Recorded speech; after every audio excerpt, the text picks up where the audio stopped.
Vamos a continuar con la unidad número 5, trabajo de campo e instrumentos, dispositivos de recolección, producción de datos, captos.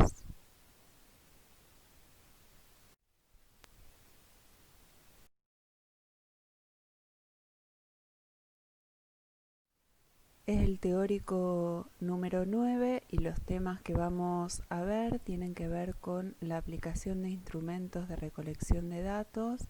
a la idea de la creación de dispositivos de encuentro con otros y producción de captos, cuáles son las implicancias epistemológicas y ontológicas de lo metodológico, el desarrollo de metodologías no extractivistas y la investigación como intervención, y por último la premisa de que todo es dato. También en este teórico vamos a ver algunos de los dispositivos de producción de datos más frecuentemente utilizados y cómo pensar estos dispositivos superando la lógica extractivista, que ya vamos a ver de qué se trata, y vamos a ir viendo entonces el uso de documentos, la observación, lo que implica el diario y las notas de campo, la entrevista, los grupos focales y de discusión y también las historias de vida.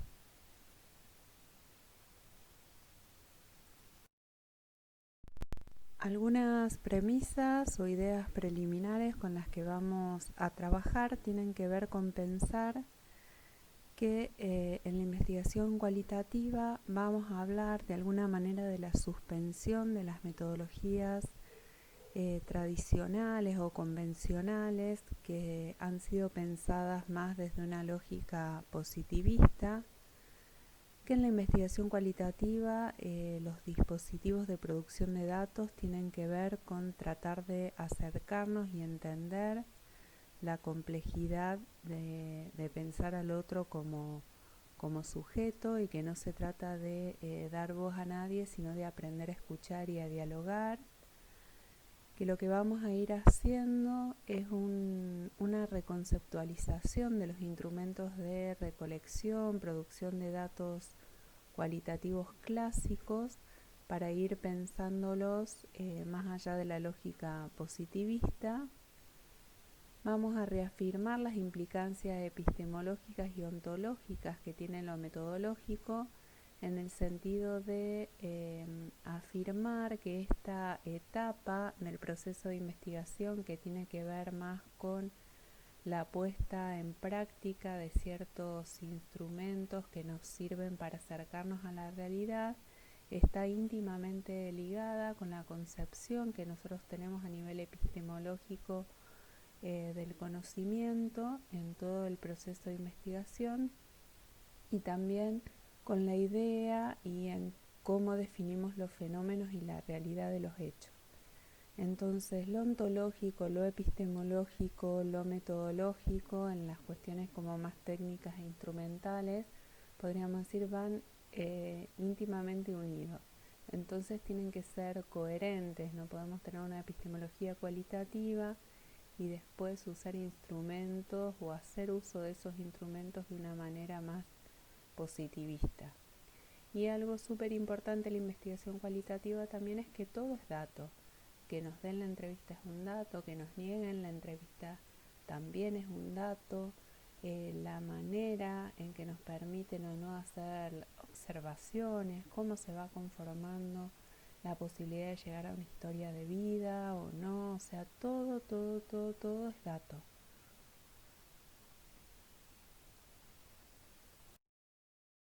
Esta complejidad de entender al otro como sujeto, que se dice fácil pero es complejo a la hora de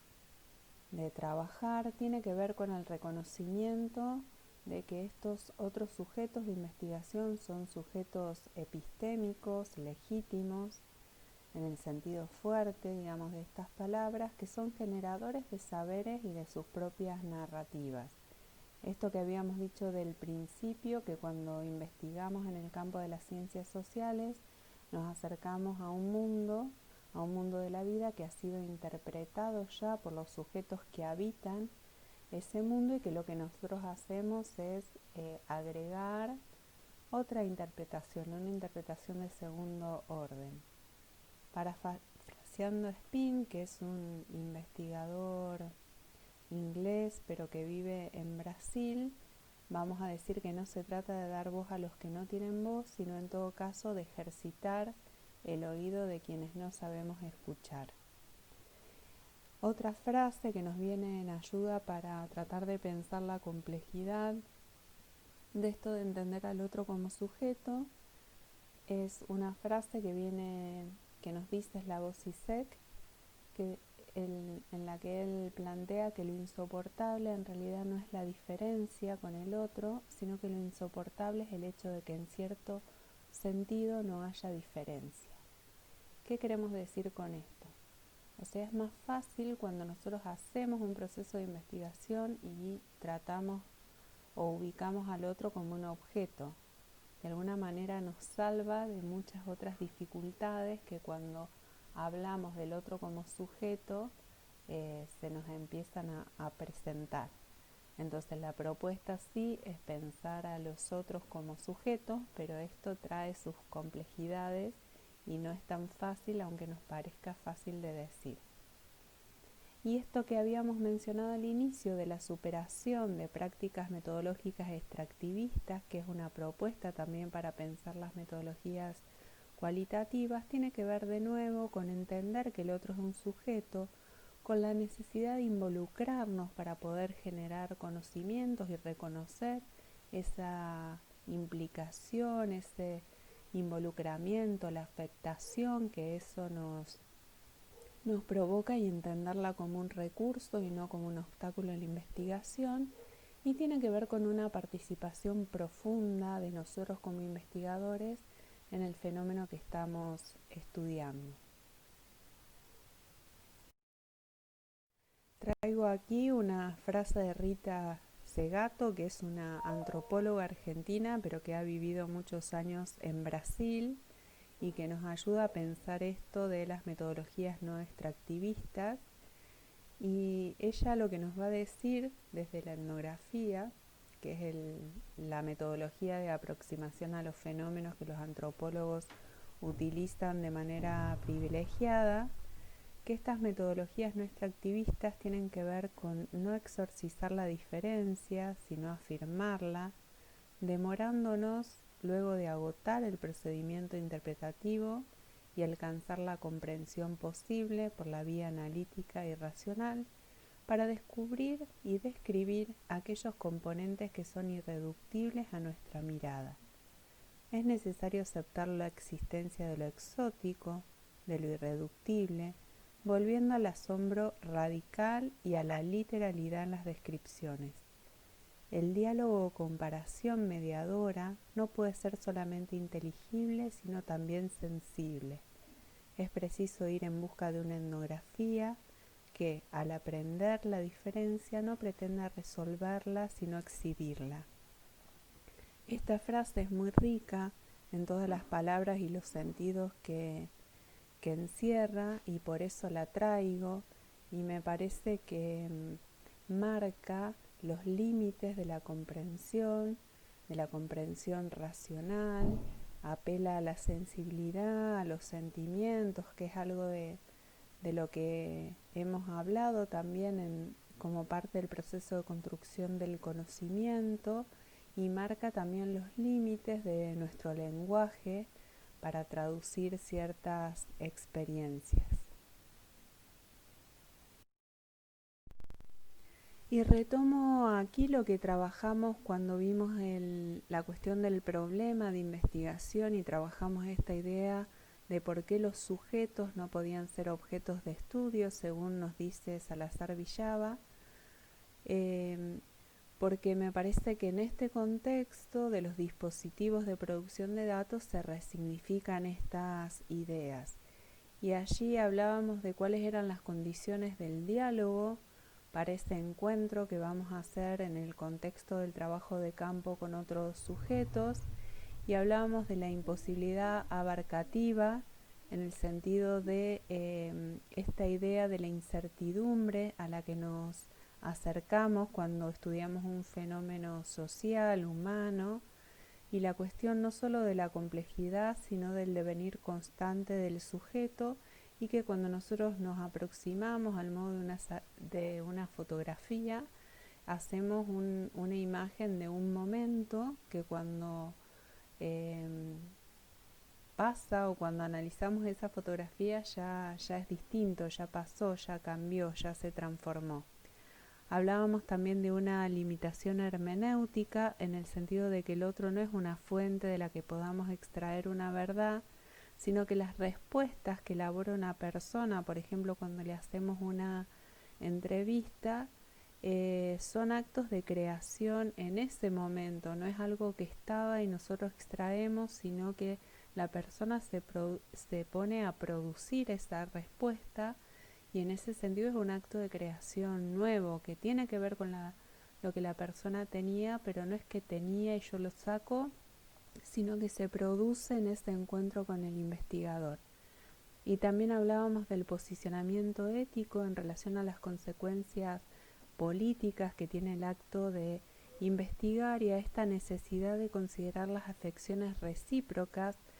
tanto por parte del investigador como del investigado, de ser cuidadosos en ese acercamiento, porque cualquier acercamiento investigativo interviene de algún modo eso que estudiamos. Y Salazar Villaba también nos hablaba de la capacidad de acogida de lo absolutamente otro y distinto que es necesaria tener para investigar, y esa apertura a la escucha. Aquí vamos a traer algunas ideas más que nos parecen importantes para caracterizar la investigación cualitativa. Tienen que ver con, siguiendo a Bombilani, hablar de un mosaicismo metodológico,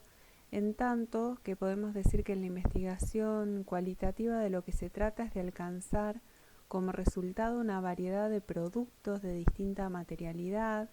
gráfica, audiovisual, oral y escrita, considerando que todos en sí mismos son pequeñas construcciones y reconstrucciones de la experiencia vivida.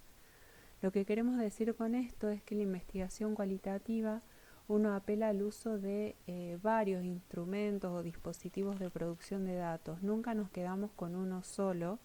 nunca nos quedamos solo con la entrevista o con la observación, sino que hacemos una combinatoria de dispositivos para tratar de ir acercándonos al fenómeno que estudiamos desde distintos ángulos o cortes de datos, como lo van a llamar algunos autores. En ese sentido vamos a hablar de una multiplicidad instrumental que es coherente con las singularidades de cada participante, pero también con toda la diversidad de prácticas que se llevan a cabo de forma simultánea en relación a los fenómenos que estudiamos. El resultado entonces va a ser un proceso metodológico a partir del cual elaboramos una narrativa polifónica en forma de un informe escrito, pero también de videos, de colección de fotos y productos de distinto tipo que intentan volver de modo recursivo a la lectura con el otro, ¿sí? El resultado entonces de todo este proceso va a ser una narrativa, un texto polifónico, que quiere decir que es el texto en el que tratamos de dar cuenta de las distintas voces que forman parte del fenómeno, y que también, además de la presentación textual o escrita, que es la más clásica, se puede presentar en otros formatos. Vamos a empezar entonces con los dispositivos más frecuentemente utilizados. El primero de ellos, o el primero que vamos a ver, tiene que ver con la revisión de documentos. Los documentos implican el uso de materiales escritos, audios, videos, fotografías, también historias clínicas, información estadística, folletos, etcétera. O sea, es todo el material que es presentado y que está disponible en estos múltiples formatos, ¿sí? Su utilidad está presente en todas las investigaciones, y por ahí algunas consideraciones en relación al uso de los documentos tiene que ver que se puede pensar como una fase preliminar en toda investigación cualitativa, que es necesario diferenciar los documentos que consultamos en este momento del trabajo de campo de aquellos que vamos a usar o hemos usado en otras etapas de la investigación, como es el estado del arte o la elaboración del contexto teórico, y que, bueno, a veces si contamos con mucho material, lo difícil es no solo la recolección, sino el inventariado, la organización de esos documentos y la evaluación de cuáles son y pueden ser relevantes para lo que estamos estudiando y cuáles no. En función de tener una mirada crítica en relación al uso de documentos, traemos algunas ideas que presenta Mario Ruffer respecto al archivo, y donde él plantea pasar de la metáfora extractiva a la ruptura poscolonial. Este autor, si bien ustedes no lo tienen en la bibliografía, nos interesa presentarlo porque, bueno, no lo agregamos para no sumar más lecturas, pero sí tiene algunas ideas claves para pensar esto de cómo superar la lógica extractivista en la investigación. Algunas frases de ese artículo tienen que ver con que él plantea que el archivo o el documento, según lo estamos pensando, es un espacio de poder, que no existe datos sin selección previa y que no hay nada transparente en la selección de las fuentes. Esto porque a veces el archivo, sobre todo los documentos, tienen esta atribución de legitimidad, como que lo que aparece escrito es una verdad absoluta. Por eso él va a hablar de la noción del archivo como un fetiche de autoridad. Entonces, bueno, lo que trata de marcar este autor, este investigador, este historiador, es que el archivo es una pista de lo que nosotros queremos conocer, pero que en su misma construcción, así como nos muestra cosas, también nos esconde otras. Entonces, en ese sentido va a decir que el documento no es la experiencia, no es tampoco cualquier relato, no es el cuerpo, sino que es el objeto testigo, una huella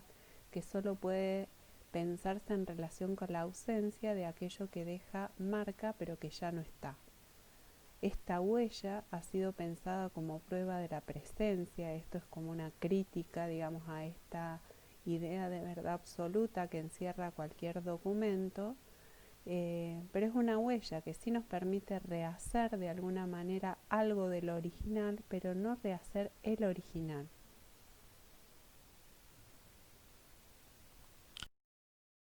Ruffer también nos va a decir que esta huella se ha relacionado durante mucho tiempo con aquellos documentos escritos, con la escritura, y que todo lo que son los archivos relacionados a las fotografías, las imágenes, ¿sí? Y más recientemente también archivos orales, podríamos decir, es un campo que recién se está explorando. Dijimos varias veces que en la investigación cualitativa vamos creando los dispositivos que necesitamos, y en ese sentido la apelación a otras fuentes que se pueden considerar como documentos, las fuentes visuales, los videos, etcétera, tienen otra trayectoria más corta como fuente de información a las investigaciones y todavía están en proceso de legitimarse como documentos que pueden utilizarse en la investigación, ¿sí? Y si bien, bueno, él va a decir que ya nadie sostiene que el archivo o el documento puede dar cuenta de todo el fenómeno, todavía en la práctica concreta esa idea o ese mito se deja traslucir, ¿sí? Ruffer nos va a decir que el archivo o el documento puede ser el guardián de la memoria, pero también puede ser su alter ego más traicionero. Entonces, que siempre tenemos que pensar qué es lo que un determinado documento, una fotografía, un video nos muestra, pero a la vez nos oculta, ¿sí?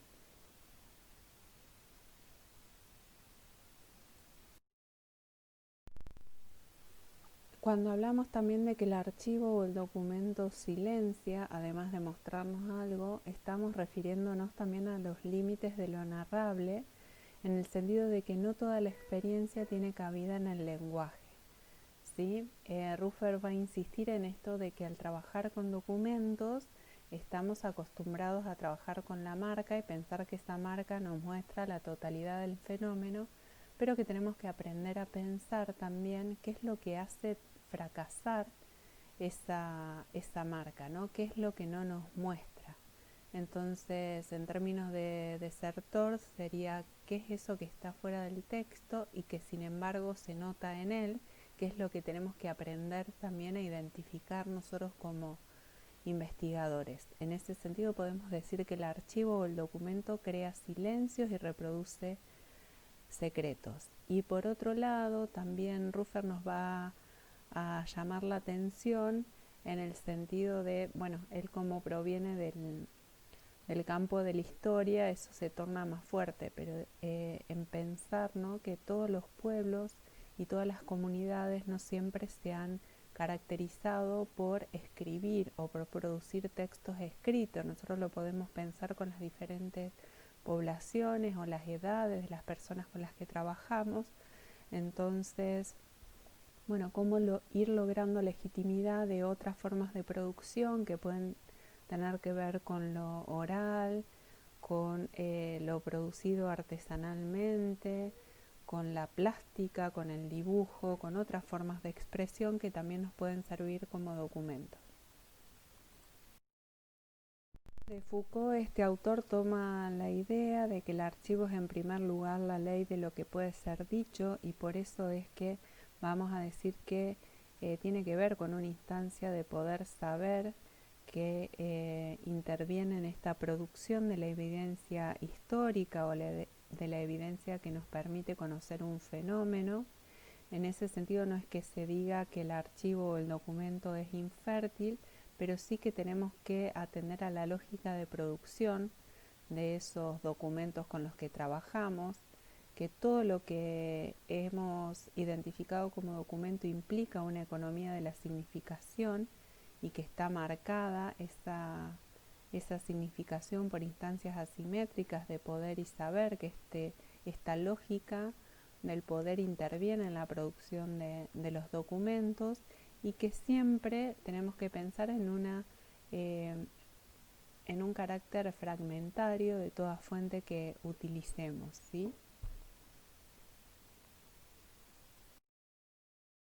Otro de los dispositivos más frecuentemente utilizados tiene que ver con la observación, y que la propuesta aquí va a ser pasar desde la observación tradicional a la observación participativa y situada. La observación como instrumento de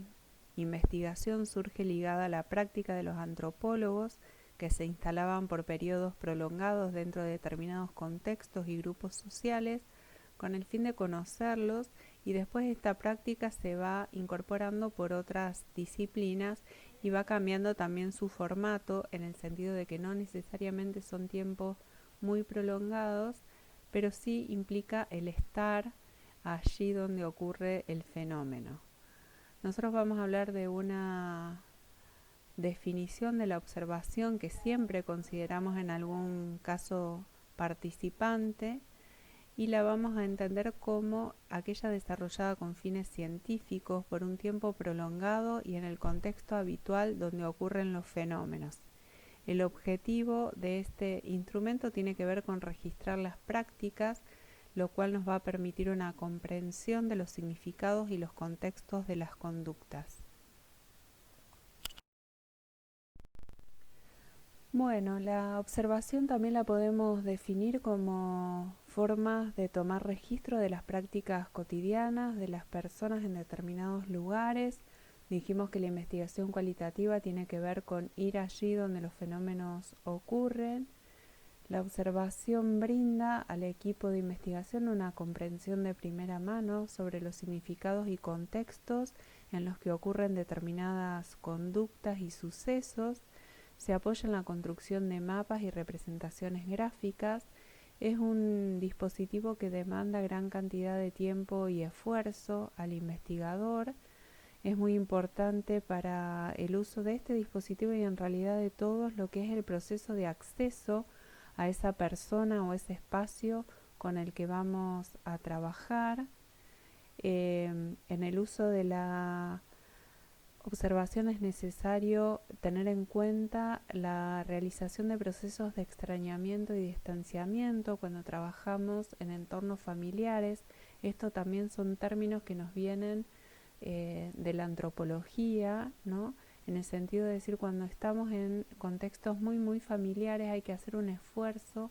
para poder observar aquello que estamos estudiando y extrañarnos de las cuestiones que nos parecen obvias o naturales, porque nada de lo social es natural, sino siempre el resultado de una construcción. En contraposición, cuando estamos en contextos que no conocemos demasiado, lo que hacemos es tratar de familiarizarnos, o sea, de apropiarnos de eso que estamos estudiando. Siempre que trabajamos con observación y también cuando lo hacemos con entrevistas u otros dispositivos, vamos a hacer un registro en lo que se llama el diario de campo, que es un registro escrito. También podemos hacer registro a través de fotografías, filmaciones, etcétera, o mapas, como dijimos anteriormente. Y vamos a realizar un diario de campo que generalmente podemos ir diferenciando las notas que tomamos. En el diario de campo solemos diferenciar lo que son las notas descriptivas, las teóricas y las metodológicas. Las descriptivas apuestan a tener en cuenta o tomar todo lo que son los detalles del fenómeno. Las teóricas tienen que ver con las relaciones que nosotros vamos haciendo mientras estamos en el campo con conceptualizaciones teóricas. En ese sentido, habíamos dicho con González Rey que el trabajo de campo es un momento privilegiado de producción teórica, y las notas metodológicas tienen que ver con aquello que tiene que ver más con el acceso, con lo metodológico en sí mismo, y que también podemos ir anotando mientras estamos en el trabajo de campo. Es importante respecto a este diario de campo distinguir cuáles son los momentos del registro, porque si bien hay anotaciones que podemos hacer mientras y durante estamos en el trabajo de campo, en realidad hay todo un trabajo que se realiza al final de cada observación, y donde siempre se recomienda que no pasen más de 24 horas, porque bueno, a medida que pasa más tiempo nos vamos olvidando de más cuestiones. Dos conceptos importantes en esta cuestión de la observación tiene que ver con la idea de informante clave, que es una persona de la comunidad o del grupo que estamos estudiando y a la cual el investigador recurre para obtener información valiosa, sobre todo al inicio de la investigación. Y el otro concepto es el de portero, que son aquellos sujetos del fenómeno que estudiamos, que son quienes regulan el espacio, el acceso al espacio, y nos dan permiso o no para poder realizar las observaciones, las entrevistas o utilizar cualquier dispositivo de producción de datos. Respecto al tipo de observaciones, podemos hablar de observaciones estructuradas y no estructuradas.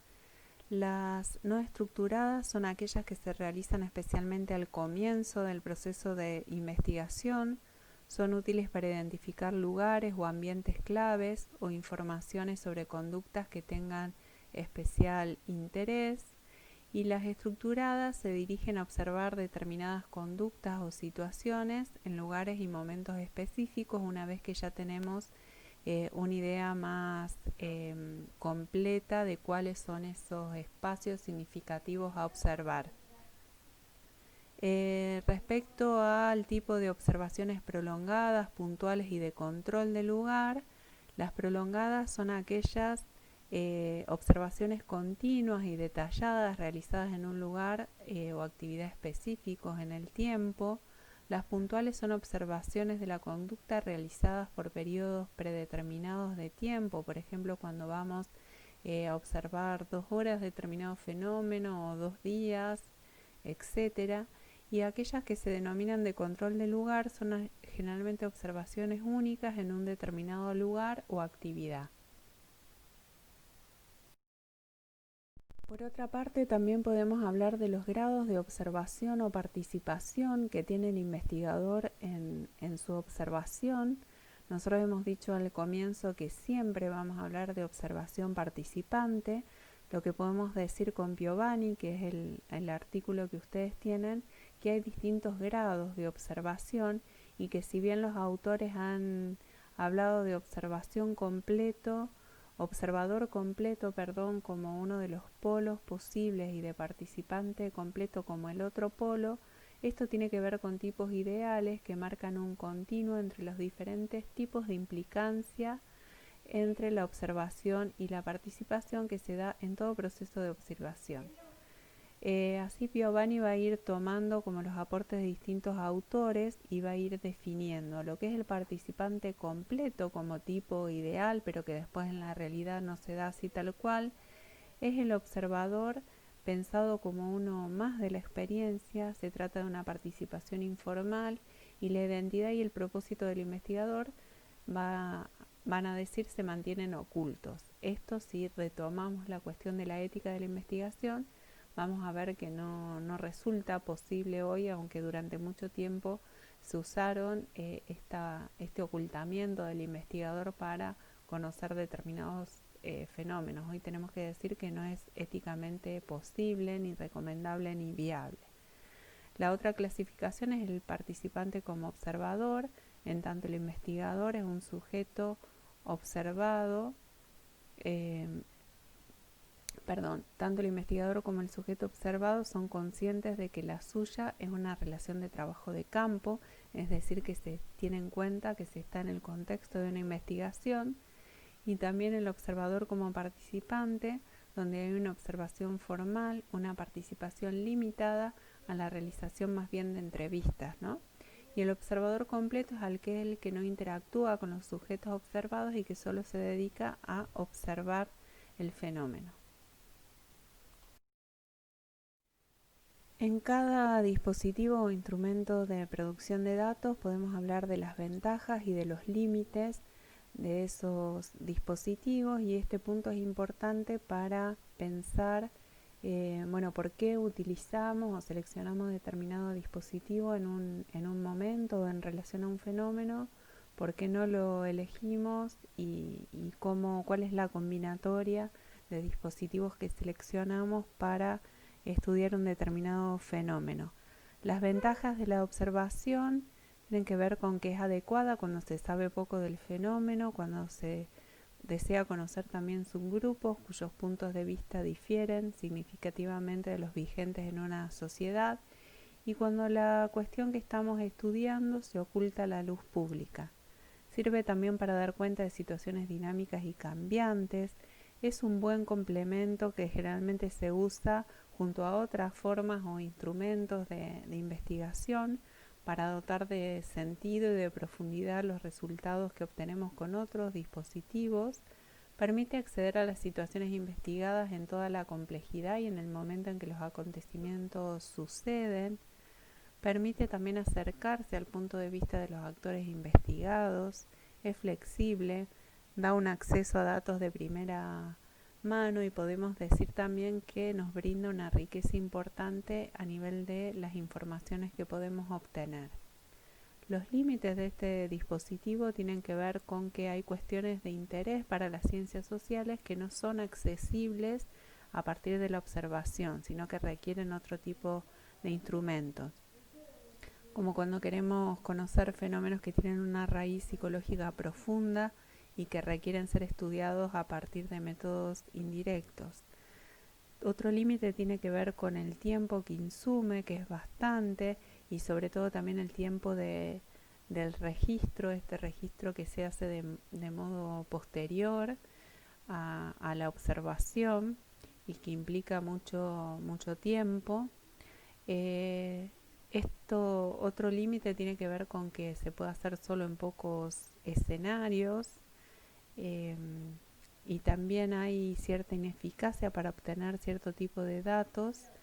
que no se pueden obtener a través de la observación, y hay una dependencia también muy fuerte de las cualidades personales del investigador, aunque podemos decir que esto ocurre con todos los dispositivos, porque como dijimos con González Rey, si bien los dispositivos son instrumentos que nos permiten acceder a cierta información. Siempre el principal instrumento de la investigación cualitativa es el investigador mismo. Otro de los dispositivos que vamos a ver es la entrevista. La entrevista se puede definir como una conversación que es construida con el fin específico de que un individuo, una persona pueda expresarse en relación a un fenómeno, a su pasado, a su presente o a su futuro. El objetivo de este instrumento o de este dispositivo tiene que ver con acceder a la perspectiva de los actores, conocer cómo ellos interpretan sus experiencias en sus propios términos, y algo importante en este instrumento es la preparación de lo que sería el guión, que son los temas o las preguntas que vamos a utilizar,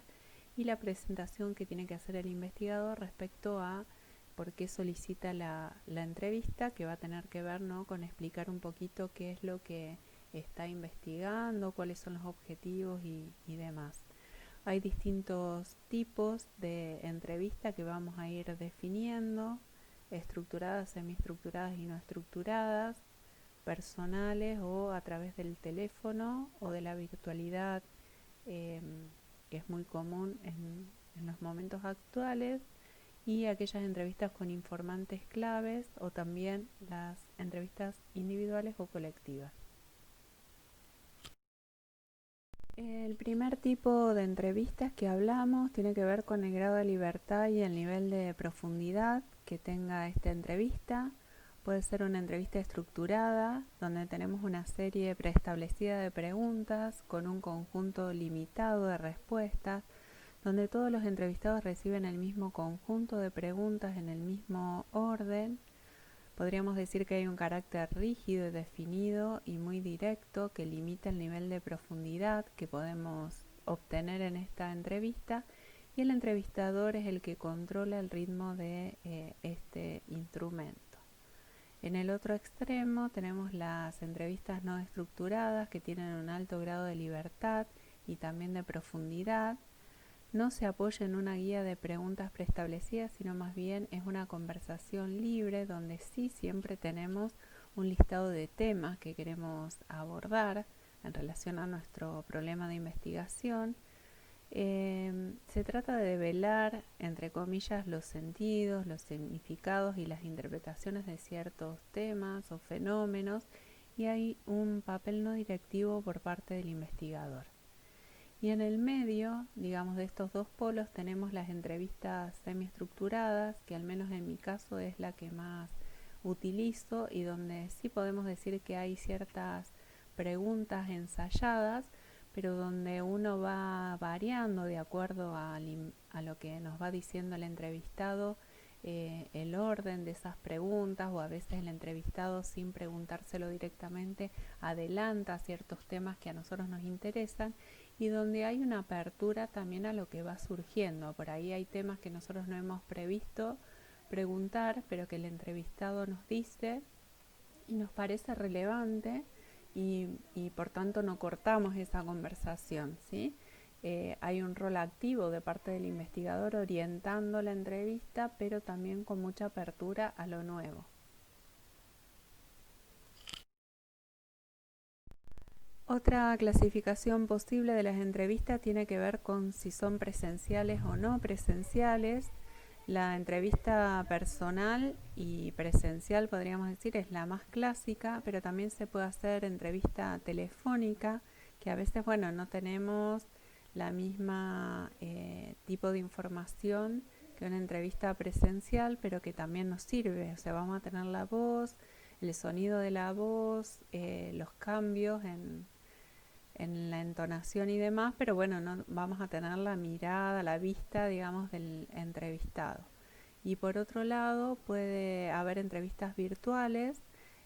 Por ejemplo, nosotros en el contexto de la pandemia, desde el equipo de investigación, hemos seguido haciendo entrevistas, así que hemos hecho muchas entrevistas telefónicas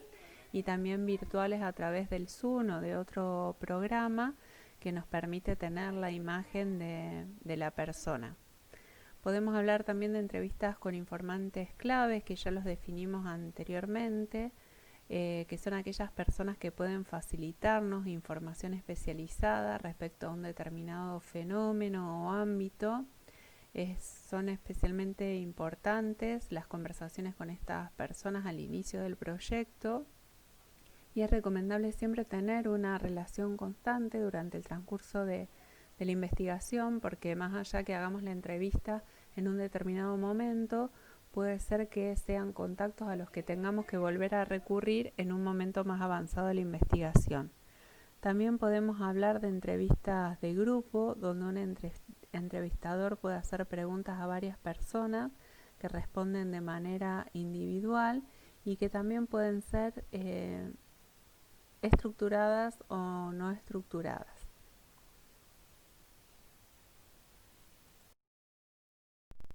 Respecto al funcionamiento, la realización más concreta de las entrevistas, es importante el acceso a esas entrevistas, la selección del diseño de la entrevista y de los informantes.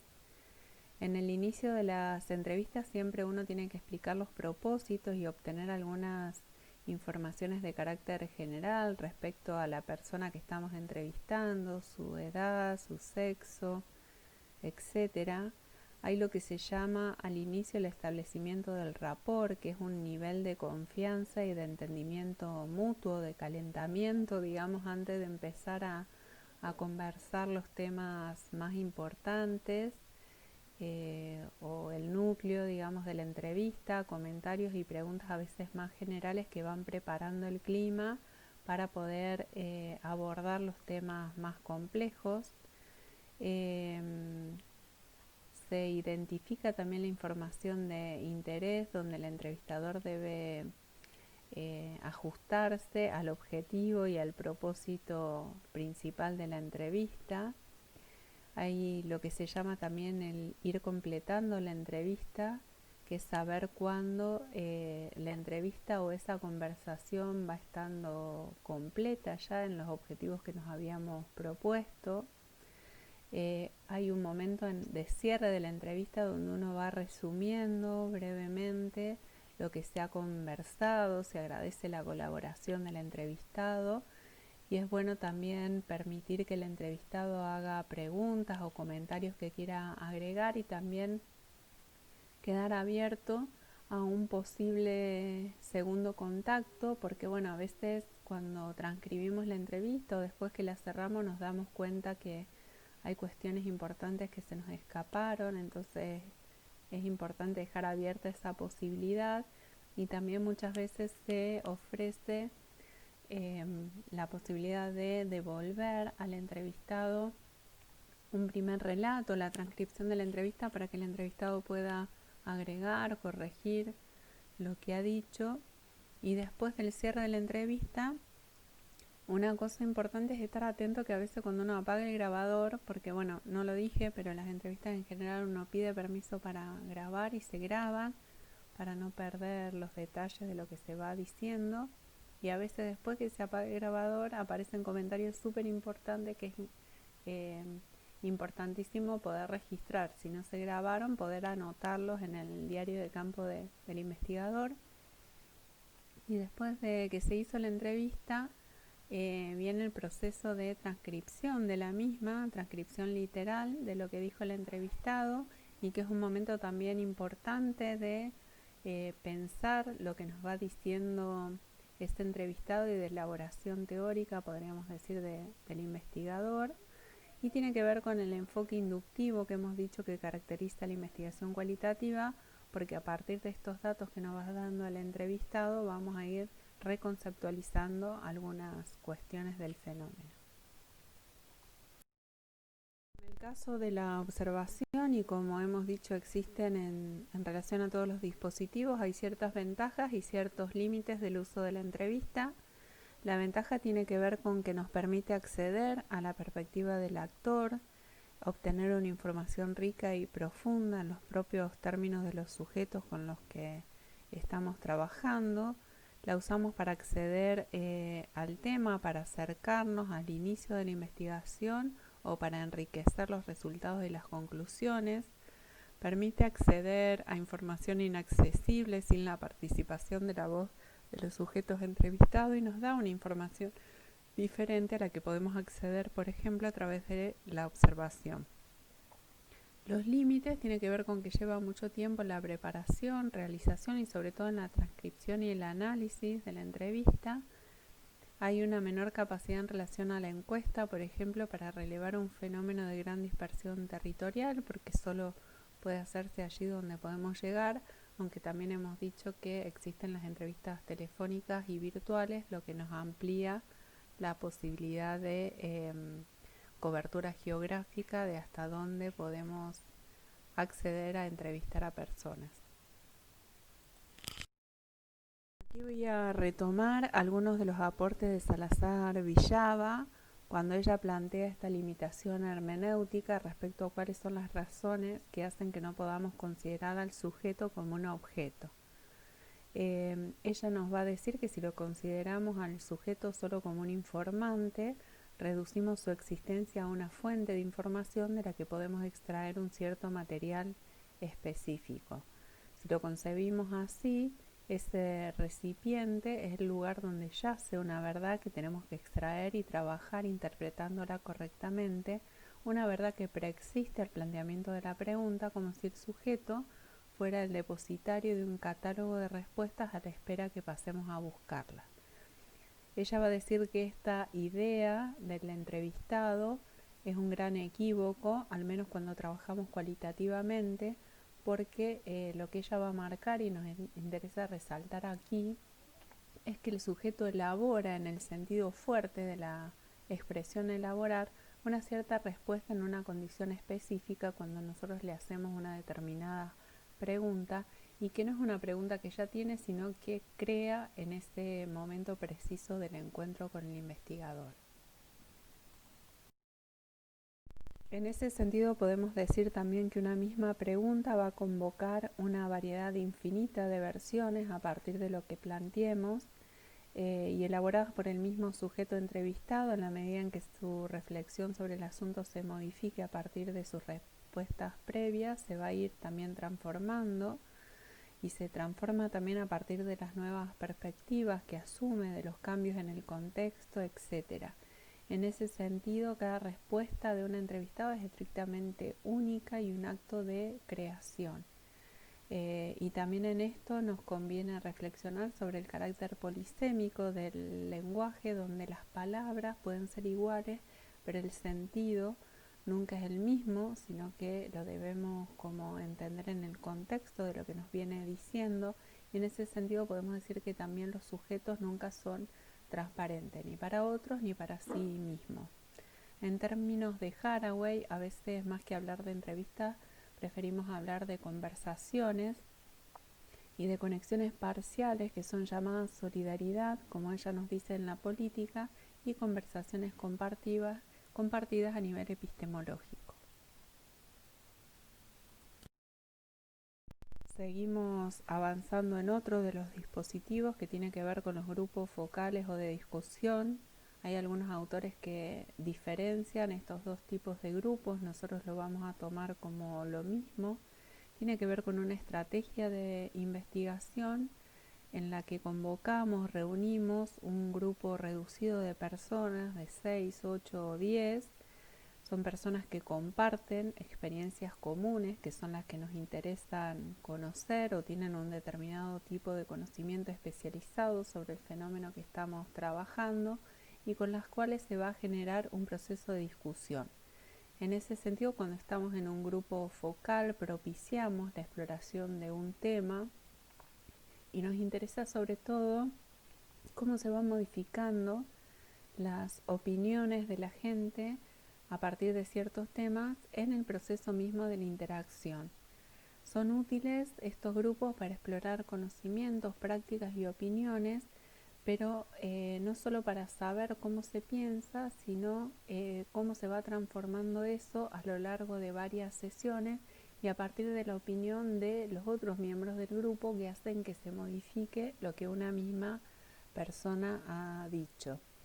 Es importante tener en cuenta que esta interacción y la búsqueda de esta información es lo que marca la diferencia principal con lo que es una entrevista grupal, donde no buscamos la interacción, sino preguntar en un mismo tiempo y espacio a varias personas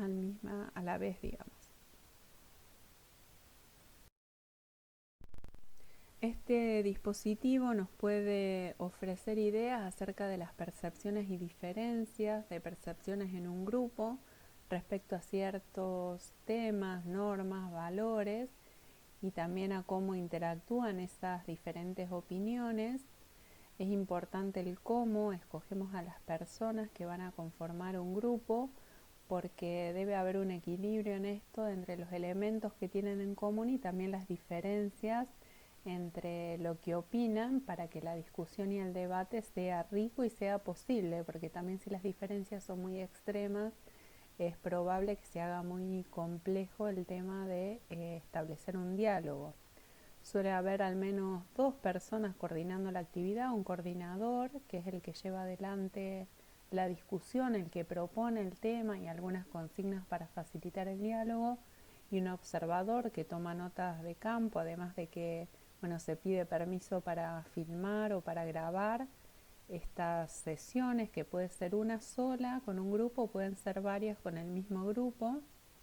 Y también aquí hay un proceso de transcripción como en la entrevista. Lo que pasa que suele presentar mayor dificultad porque las voces a veces se superponen o no se sabe exactamente de quién es cada voz. Entonces en eso es muy importante también tener filmaciones que nos ayudan a identificar las voces. Y y es muy importante la tarea del coordinador, que puede ir anotando quién va hablando en cada momento. Perdón, el observador, ¿no? El coordinador es el que organiza y el que regula el debate, y el observador es el que anota todo lo que va pudiendo para que después se pueda reconstruir esa sesión. Para ir finalizando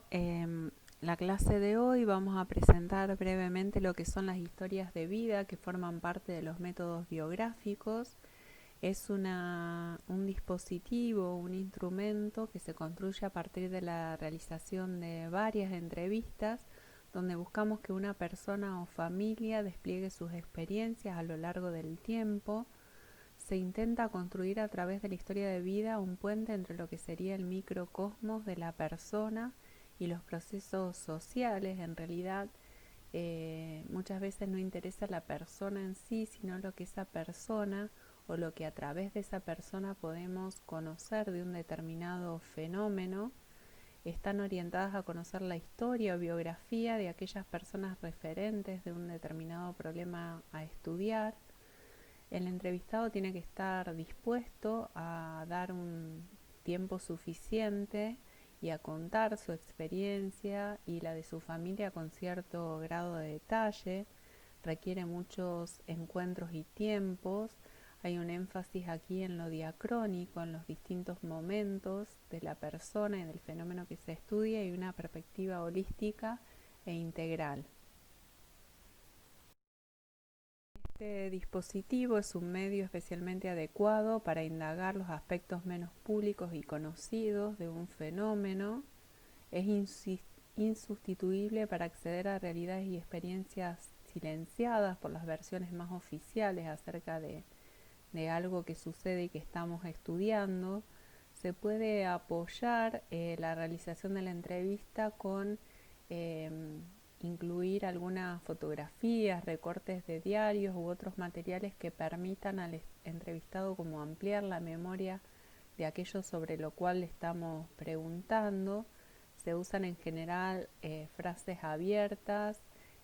o preguntas abiertas, y es importante, así como lo es en el resto de los dispositivos, pero en este más, poder realizar de manera conjunta la recolección y el análisis de los datos, porque al ser varias entrevistas las que se van haciendo, es importante poder recoger lo que ya se hizo en las primeras para ir incluyéndolo, retomándolo o ampliando en las entrevistas que siguen.